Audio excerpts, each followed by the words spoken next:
हरे कृष्णा। नमो ओम विष्णुपादाय कृष्ण प्रेष्ठाय भूतले श्रीमते भक्ति वेदांत स्वामिनिधि नामिने। हरे कृष्ण कृष्ण कृष्ण हरे हरे, हरे राम राम राम हरे हरे। हरे कृष्णा। श्रील ऐसी भक्ति वेदांत स्वामी प्रभुपाद की जय। आचार्य महात्मा गांधी जी की जय। भगवद गीता 2020 में आपका स्वागत है। आज चर्चा का विषय है तीसरे अध्याय का 35वां श्लोक।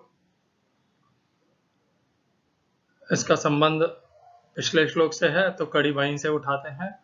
तीसरे अध्याय का 34वां श्लोक आपके सम्मुख प्रस्तुत है। इंद्रियस्यार्थे रागद्वेषौ व्यवस्थितौ तयोर्नवशमागच्छेत् तौ यस्य परिपन्थिनौ।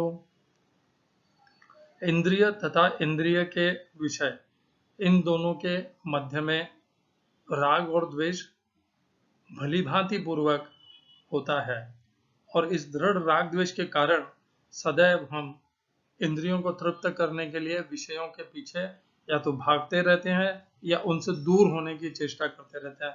राग है या द्वेष है, इसके ऊपर निर्भर करता है।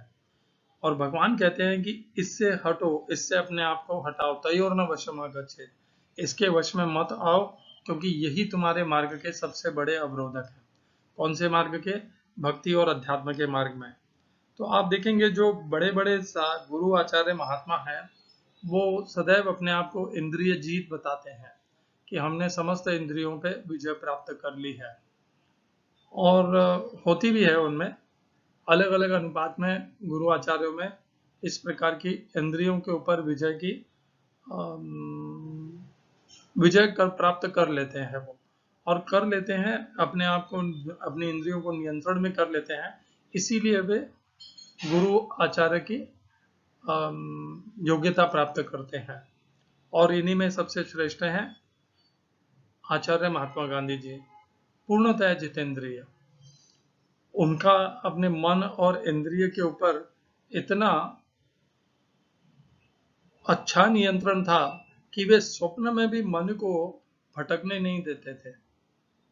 बहुत से मनुष्यों में, ब्रह्मचारियों और सन्यासियों में तो हो ही जाता है इस प्रकार का कई बार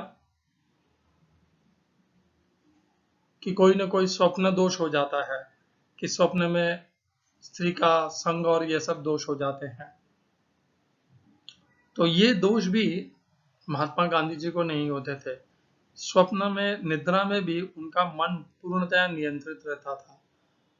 तो जब वे जागृत अवस्था में रहते थे, उसकी तो बात ही क्या है। पूर्णतया मन और इंद्रियों को नियंत्रण में कर लेते थे वो, उनके ऊपर जितेंद्रिय थे। तो यह है एक उदाहरण किस प्रकार इंद्रियों को जीतने से मनुष्य मोहनदास करमचंद गांधी से आचार्य महात्मा गांधी बन सकता है। इस श्लोक का अगले आने वाले श्लोक से संबंध क्या है उसकी भी हम चर्चा करेंगे। पहले आइए चर्चा करते हैं तीसरे अध्याय का 35वां श्लोक। श्रेयान् स्वधर्मो विगुणः परधर्मात् स्वनुष्ठितात् स्वधर्मे निधनं श्रेयः परधर्मो भयावहः। हिंदी अनुवाद गीता यथारूप श्रील प्रभुपाद। अपने नियत कर्मों को दोषपूर्ण ढंग से संपन्न करना भी अन्य के कर्मों को भलीभांति करने से श्रेयस्कर है। स्वीय कर्मों को करते हुए मरना पराये कर्मों में प्रवृत्त होने की अपेक्षा श्रेष्ठतर है, क्योंकि अन्य किसी के मार्ग का अनुसरण भयावह होता है। English translation Gita as it is Swami Prabhupada. It is far better to discharge one's prescribed duties, even though they may be faulty, than another's duties. Destruction in the course of performing one's own duty is better than engaging in another's duties, for to follow another's path is dangerous. इस श्लोक में प्रयोग किए गए संस्कृत शब्दों के अर्थ है श्रेयान, अधिक श्रेयस्कर, स्वधर्मः, अपने नियत कर्म, स्वधर्मः। और नियत कर्म थोड़ा संकुचित शब्द है, स्वधर्म उससे और थोड़ा बड़ा शब्द है। नियत कर्म का एक अर्थ यह भी होता है कि केवल अपने शरीर के निर्वाह के लिए जो कर्म किए जाते हैं उनको भी नियत कर्म कहा जाता है।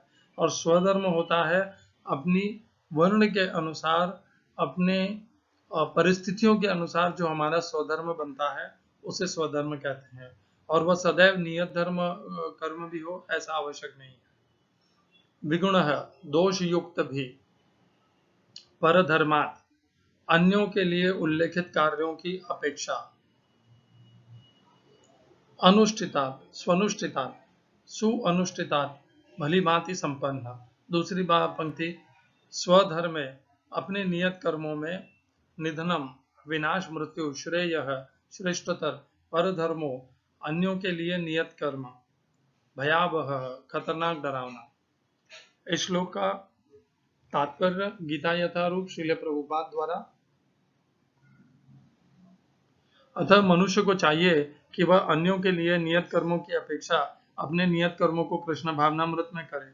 भौतिक दृष्टि से नियत कर्म मनुष्य की मनोवैज्ञानिक दशा के अनुसार भौतिक प्रकृति के गुणों के अधीन अधिष्ट कर्म है। आध्यात्मिक कर्म गुरु द्वारा कृष्ण की दिव्य सेवा के लिए आदेशित होते हैं, किंतु चाहे भौतिक कर्म हो या आध्यात्मिक कर्म, मनुष्य को मृत्यु पर्यंत अपने नियत कर्मों में दृढ़ रहना चाहिए। अन्य के निर्धारित कर्मों का अनुकरण नहीं करना चाहिए। आध्यात्मिक तथा भौतिक स्तरों पर ये कर्म भिन्न भिन्न हो सकते हैं, किंतु कर्ता के लिए किसी प्रामाणिक निर्देशन के पालन का सिद्धांत उत्तम होगा। जब मनुष्य प्रकृति के गुणों के वशीभूत हो तो उसे उस विशेष अवस्था के लिए नियमों का पालन करना चाहिए, उसे अन्यों का अनुकरण नहीं करना चाहिए। उदाहरणार्थ सतोगुणी ब्राह्मण कभी हिंसक नहीं होता, किंतु रजोगुणी क्षत्रिय को हिंसक होने की अनुमति है। इस तरह क्षत्रिय के लिए हिंसा के नियमों का पालन करते हुए विनष्ट होना जितना श्रेयस्कर है, उतना अहिंसा के नियमों का पालन करने वाले ब्राह्मण का अनुकरण नहीं। हर व्यक्ति को एकाएक नहीं अपितु क्रमशः अपने हृदय को स्वच्छ बनाना चाहिए। किंतु जब मनुष्य प्रकृति के गुणों को लांघ कर कृष्ण भावनामृत में पूर्णतया लीन हो जाता है, तो वह प्रामाणिक गुरु के निर्देशन में सब कुछ कर सकता है। कृष्ण भावनामृत की पूर्ण स्थिति में एक क्षत्रिय ब्राह्मण की तरह और एक ब्राह्मण क्षत्रिय की तरह कर्म कर सकता है। दिव्य अवस्था में भौतिक जगत का भेदभाव नहीं रह जाता। उदाहरणार्थ विश्वामित्र मूलतः क्षत्रिय थे, किंतु बाद में वे ब्राह्मण हो गए। इसी प्रकार परशुराम पहले ब्राह्मण थे, किंतु बाद में वे क्षत्रिय बन गए। ब्रह्म में स्थित होने के कारण ही वे ऐसा कर सके। किंतु जब तक कोई भौतिक स्तर पर रहता है, उसे प्रकृति के गुणों के अनुसार अपने कर्म करने चाहिए। साथ ही उसने कृष्ण भावनामृत का पूरा बोध होना चाहिए।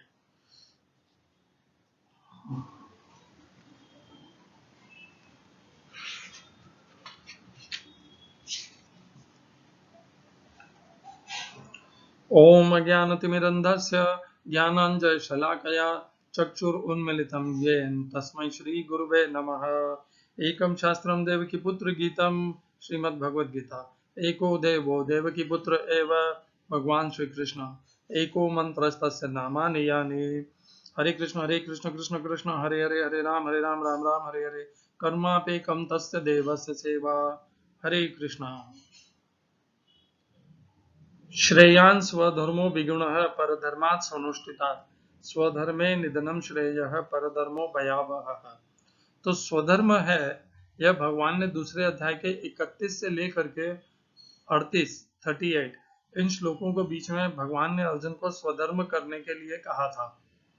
स्वधर्म करते समय एक दोष होता है।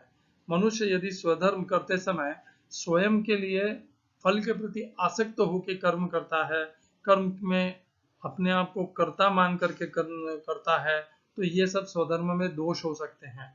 स्वधर्म करते समय यदि मनुष्य इन सब का त्याग कर देता है, कर्म के फलों के प्रति आसक्ति को त्याग देता है, कर्ता के अहंकार को त्याग देता है, तो वही स्वधर्म कर्मयोग में परिवर्तित हो जाते हैं। भगवान ने यहाँ पर स्वधर्म शब्द का प्रयोग किया है। इसके पहले यदि आप देखेंगे तीसरे अध्याय का, एक मिनट, तीसरे अध्याय का शायद 8वां श्लोक है, इसमें भगवान ने नियत शब्द का प्रयोग किया है।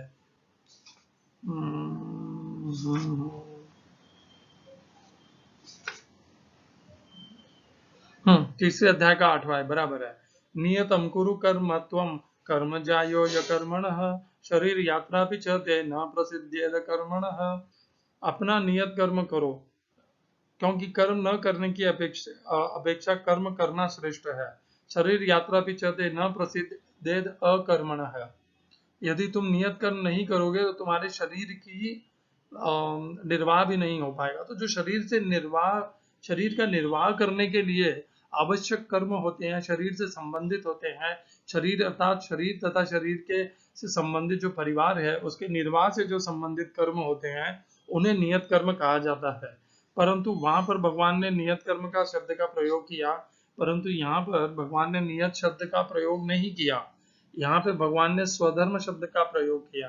तो भगवान की दृष्टि में और नियत कर्म और स्वधर्म कर्म ये दोनों पृथक पृथक हैं।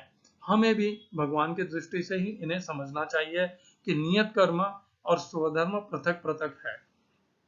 स्वधर्म नियत कर्म से बड़ा होता है।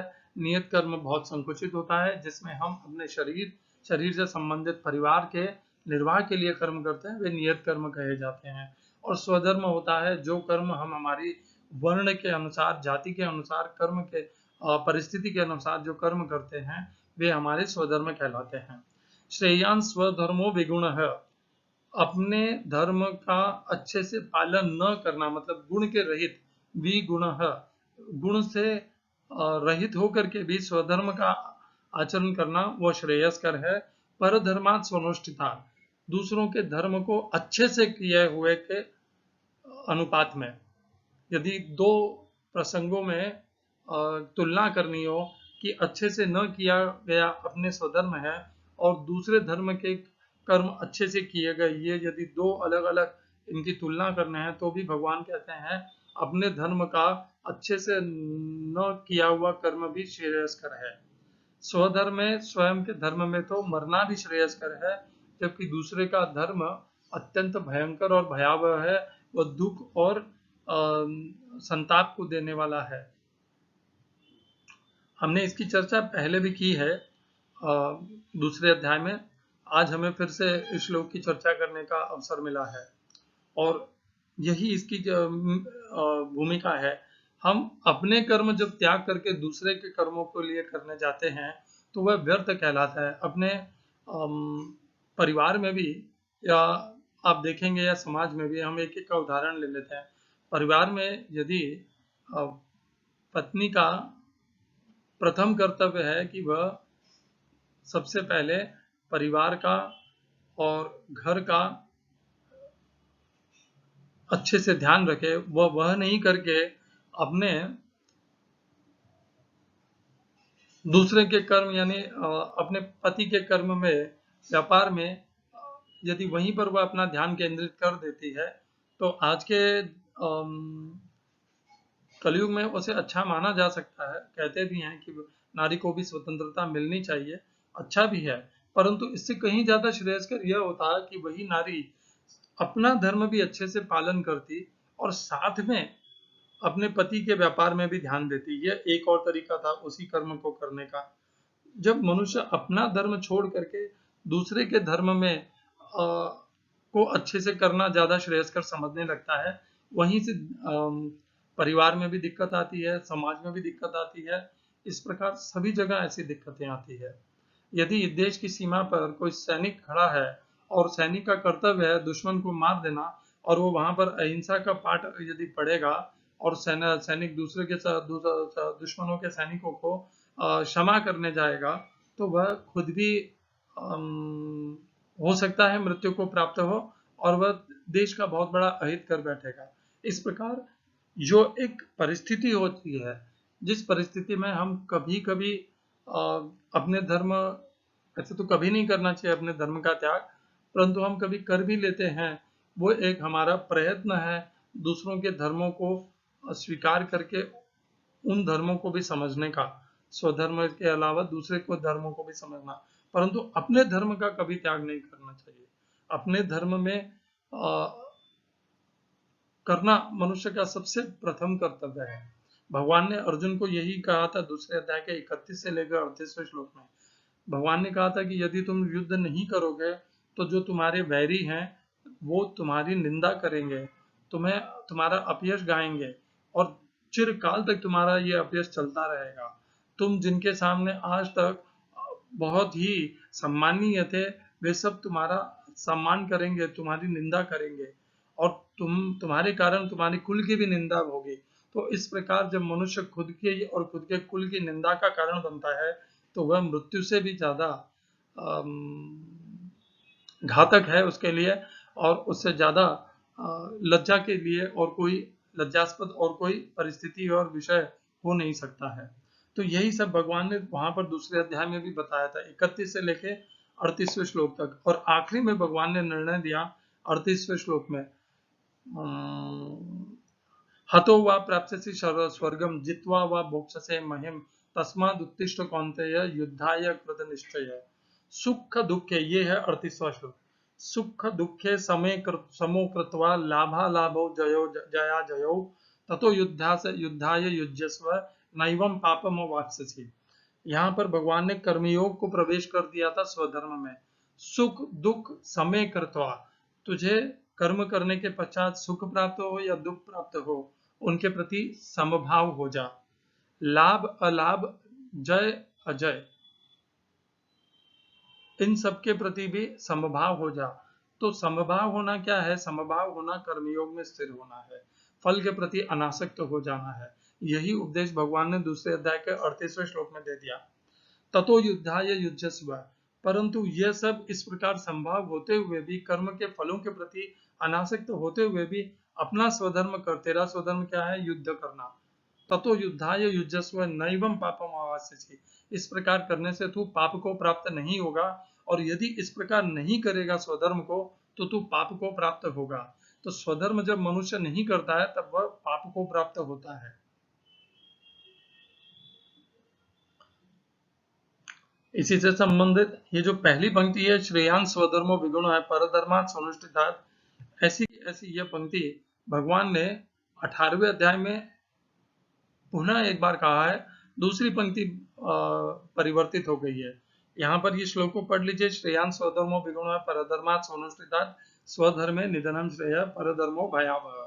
वहां पर भगवान कहते हैं 18वें अध्याय के 47वें श्लोक में, श्रेयान स्वधर्मो विगुण है परधर्मात् स्वनुष्ठितात्। तो आप देखेंगे पहली पंक्ति वही है, और दूसरी पंक्ति में क्या कहते हैं भगवान? स्वभाव नियतम कर्म कुर्वन् आपनोति किल्बिषम्, जो हमारा स्वभाव होता है वह हमारे कर्म को निर्धारित करता है, इसलिए किस प्रकार हम पाप को प्राप्त होंगे।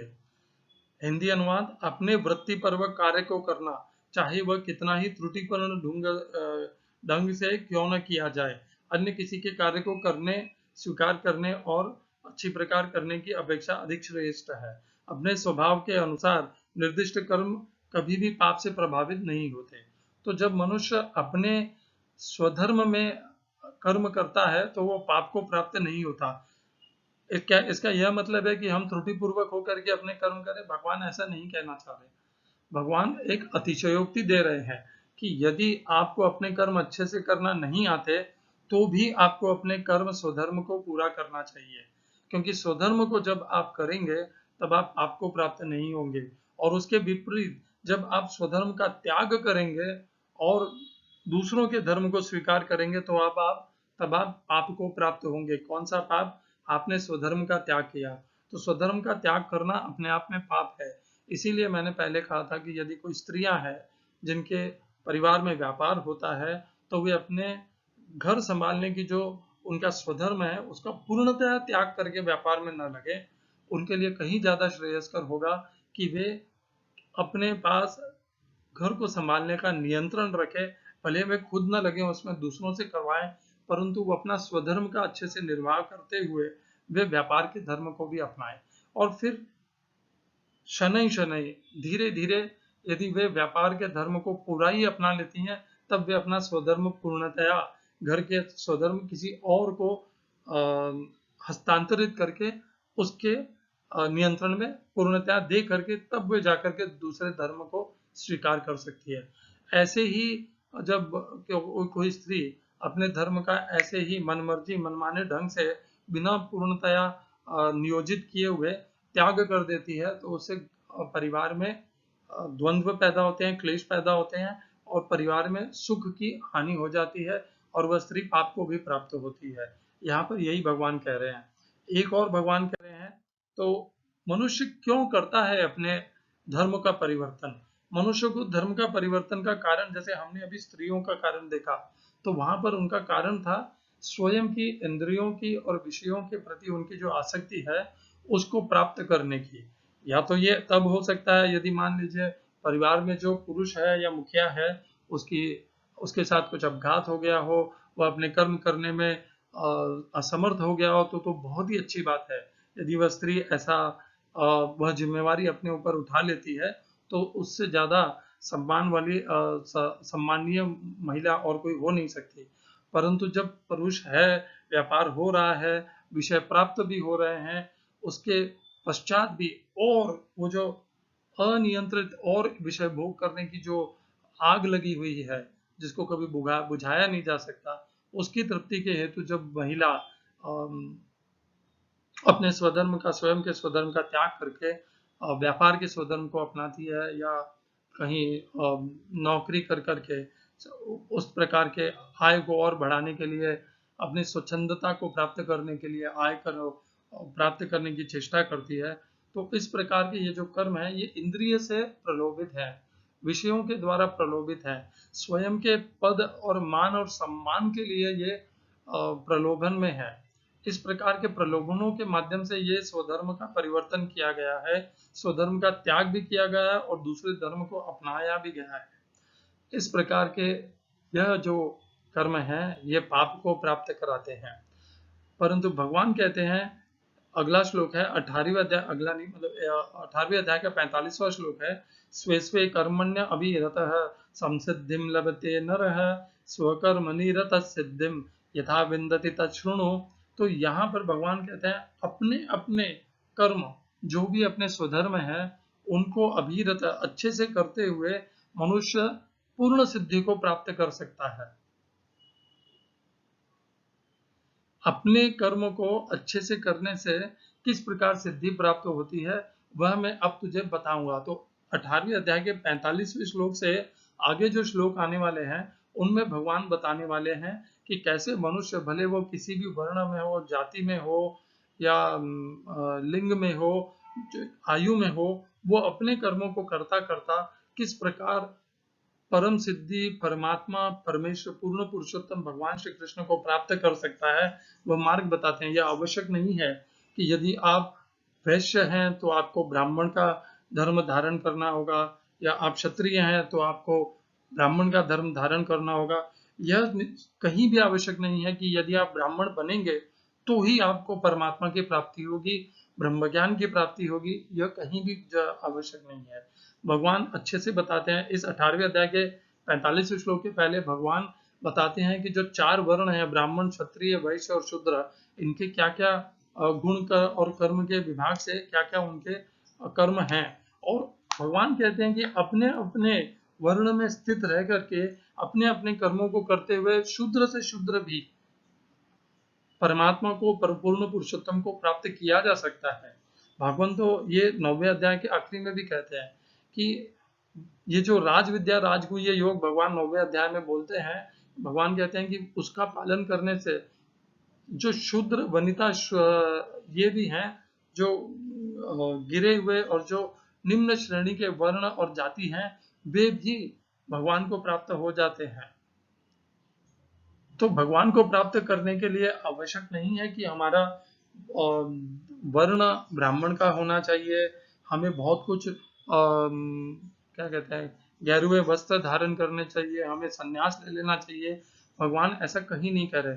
18वें अध्याय में भगवान स्पष्ट कहते हैं आप जो जो कर्म कर रहे हो, स्वे स्वे कर्मण्य अभिरतः, स्वे स्वे अपने अपने कर्मण्य कर्मों को अभिरत करते हुए संसिद्धिम परम सिद्धि को लभते प्राप्त होता है मनुष्य, नरः मनुष्य, अपने अपने कर्मों को करता हुआ मनुष्य परम सिद्धि को प्राप्त होता है।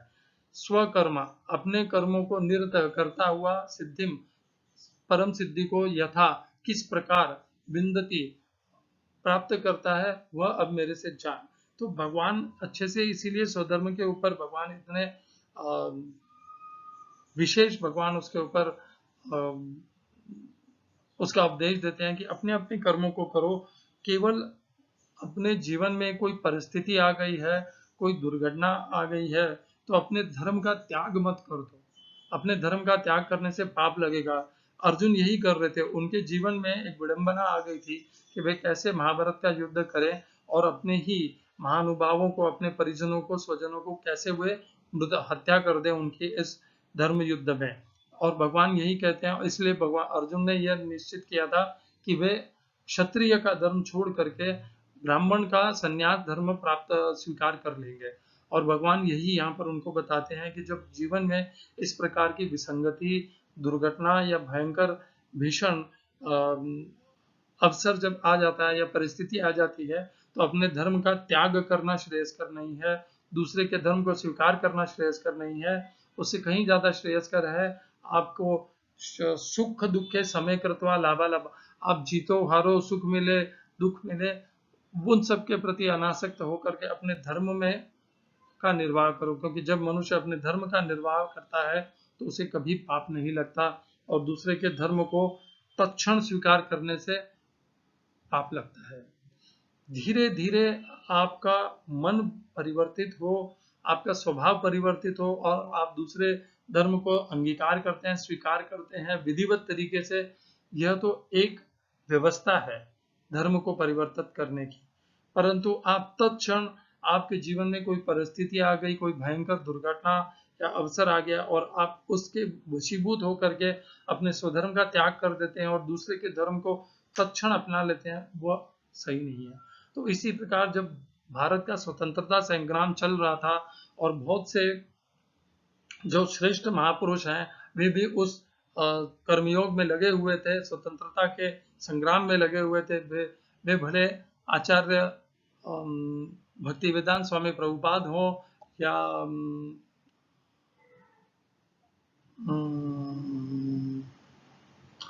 दूसरे एक सेकेंड, उनका क्या नाम है, या श्री अरबिंदो हो, यदि आप अपने कर्मियों का तत्क्षण उसी क्षण अचानक ही उसका त्याग करके अचानक ही ब्राह्मण के धर्म में और परमात्मा के जिज्ञासा में उसको त्याग कर देते हो तो वो सही नहीं है।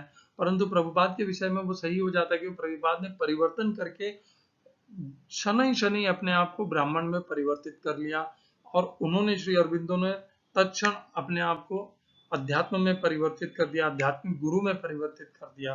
तो इन दोनों महापुरुषों के लिए वो सही हो सकता है, परंतु कोई मनुष्य केवल इसीलिए स्वतंत्रता संग्राम को छोड़ दे कि वो उसमें बहुत कठिनाई है, मृत्यु का भय है, और उस समय वो तत्क्षण के लिए संन्यास को स्वीकार कर ले, तो वह सही नहीं है। उस प्रकार वह पाप को प्राप्त होगा और उसे कभी भी उसका कल्याण नहीं होगा, उसे सफलता नहीं मिलेगी। तो मैं क्षमा चाहता हूँ मैंने यदि ऐसा कहा तो। आचार्य श्री भक्तिवेदांत और अरबिंदो, श्री अरबिंदो दोनों ने समय कर्मयोग का त्याग किया और शनि शनि अपने आप को परिवर्तित करके एक ने श्रेष्ठ वैष्णव बना लिया और एक ने श्रेष्ठ आध्यात्मिक गुरु अपने आप को बना लिया, और फिर वह उसी धर्म में सदैव के लिए टिके रहे। तो उससे वह सिद्ध होता है कि उन्होंने उस दूसरे धर्म को अच्छे से स्वीकार कर लिया। वह उनका तत्क्षण के लिए रूपांतरण नहीं था, वह उनका स्वयं के लिए अच्छे से मनन करके, विचार करके, परिस्थिति का त्याग करके करने का उनका उद्देश्य नहीं था। उनका उद्देश्य था कि जो उन्हें सही लग रहा था वह उन्होंने ग्रहण किया और उन्होंने उसी में अपनी सफलता को सिद्ध किया। हरे कृष्णा। अपने अपने स्वधर्म में लगिए, उसको पहचानिए, अपने स्वधर्म को जानिए, अपने धर्म का अच्छे से निर्वाह कीजिए। अपने धर्म, यदि आप कहीं पर पिता हैं तो अपने पिता का धर्म का निर्वाह कीजिए, आप कहीं पे भाई हैं तो भाई के धर्म का निर्वाह कीजिए। एक ही मनुष्य के अलग अलग स्वधर्म होते हैं, परिस्थिति के अनुसार एक मनुष्य के अलग अलग इस संसार में संबंध होते हैं। उन समस्त संबंधों में अपने स्वधर्म का निर्वाह कीजिए। किसी एक धर्म के प्रति, एक संबंध के प्रति आसक्त होकर के अन्य संबंधों के प्रति अन्याय मत कर बैठिए, वह भी पाप होगा। हरे कृष्णा। श्रील ऐसी भक्ति वेदांत स्वामी प्रभुपाद की जय। आचार्य महात्मा गांधी जी की जय।